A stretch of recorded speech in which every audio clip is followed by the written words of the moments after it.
Saudara Prabowo Subianto kembali bersafari bertemu partai politik dan lawan politiknya di pemilihan presiden 2024. Masih ada dua partai, PDI Perjuangan dan Partai Keadilan Sejahtera yang masih belum menentukan sikap terhadap koalisi Prabowo Gibran dalam pemerintahan 2024-2029.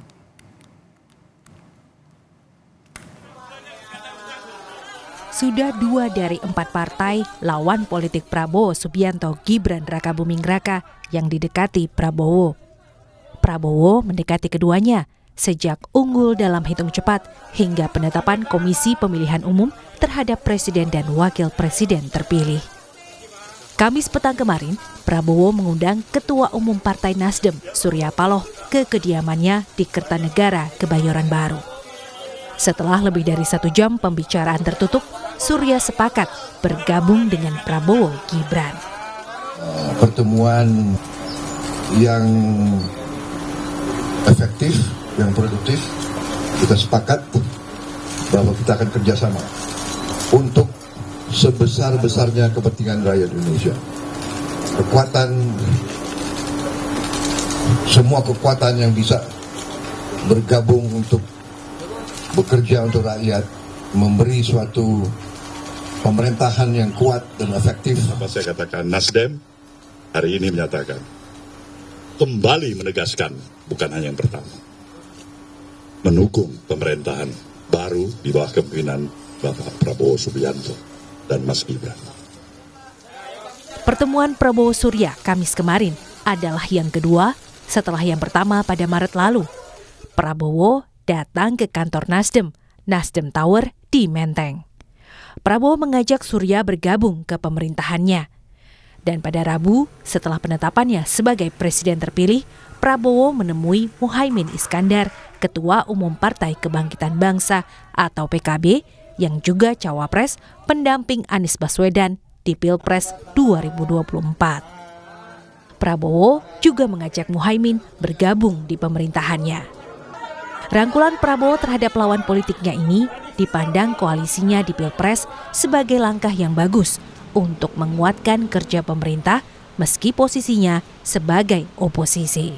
Kami kan dari awal salah satu pertimbangan kita memberikan dukungan ke Pak Prabowo ini kan ada satu narasi besar yang dia selalu sampaikan, yaitu bagaimana Indonesia ke depan ini kalau mau maju itu salah satu syaratnya kita harus tetap bersatu bersama, solid. Sekarang sudah ditetapkan sebagai presiden terpilih, juga harus membangun komunikasi dengan semua elemen bangsa termasuk partai politik.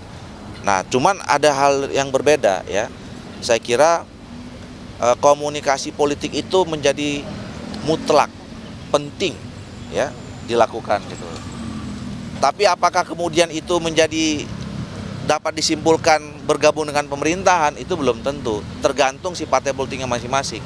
Ya, dan oleh karena itu kalau komunikasi politik itu sudah dilakukan dan terus dirawat, ya, urusan berada di dalam atau di luar pemerintahan saya kira udah nggak jadi soal lagi, karena itu menjadi sama mulianya. Ya. Masih ada 2 partai pemilik kursi di parlemen lawan politik Prabowo yang masih belum disambangi Prabowo. PDI Perjuangan, pengusung Ganjar Pranowo Mahfud MD, dan Partai Keadilan Sejahtera, pengusung Anies Muhaimin bersama Nasdem dan PKB. Keduanya menunggu sinyal putusan organisasi. PDIP menunggu hasil rapat kerja nasional dan PKS menunggu keputusan Dewan Syuro. Ada rencana pertemuan dengan Pak Prabowo sudah dijajaki? Kita lihat aja, tunggu waktunya dan jelas kita akan menciptakan silaturahmi ke semua pihak, ya. Bisa siapa saja yang memulai silakan saja. Tapi sudah ada ajakan untuk bertemu belum? Pokoknya kita lihat saja tunggu, ya. Jadi sekarang ini kita berharap situasi setelah keputusan ini bagaimana kita pikirkan ke depan untuk membangun NKRI lebih baik lagi. Kita berpikir positif. Sementara PDI Perjuangan sambil menunggu hasil Rakernas Mei mendatang sudah memberikan sinyal menjadi oposisi pemerintahan Prabowo Gibran. Tapi hubungan pribadi Prabowo dengan Ketua Umum PDIP Megawati Soekarno Putri tidak ada masalah. Ya, saya lihat yang selama ini terjadi, kalau sikap ibu seperti ini kecenderungan bisa salah, bisa juga benar.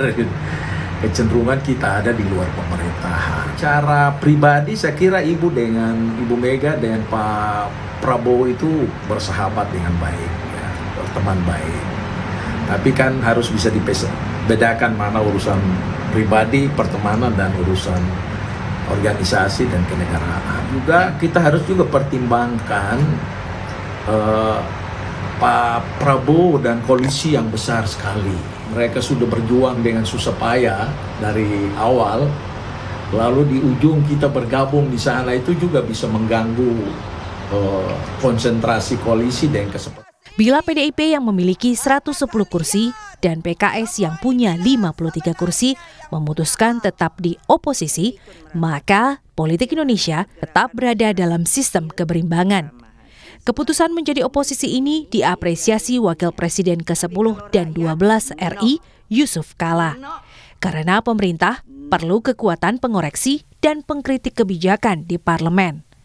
Meski persentase oposisi sangat minoritas di 2024-2029. Ya itu secara yang bagus. Jadi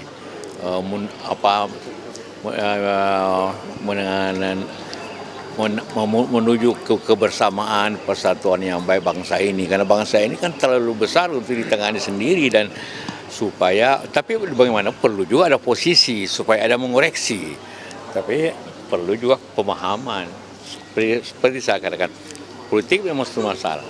Tapi kondisi masyarakat dan apa yang kita hadapi bisa lebih berat daripada masalah politik. Penegasan bergabungnya Nasdem dan sinyal PKB masuk ke gerbong Prabowo Gibran membuat kekuatan Prabowo di parlemen menjadi mayoritas hingga 70% kursi. Persentase ini lebih dari cukup untuk mengegolkan berbagai dukungan politik bagi agenda Prabowo selama 2024-2029, termasuk diantaranya makan siang gratis bagi siswa sekolah dan infrastruktur di Nusantara, ibu kota negara baru Indonesia. Tim Liputan Kompas TV.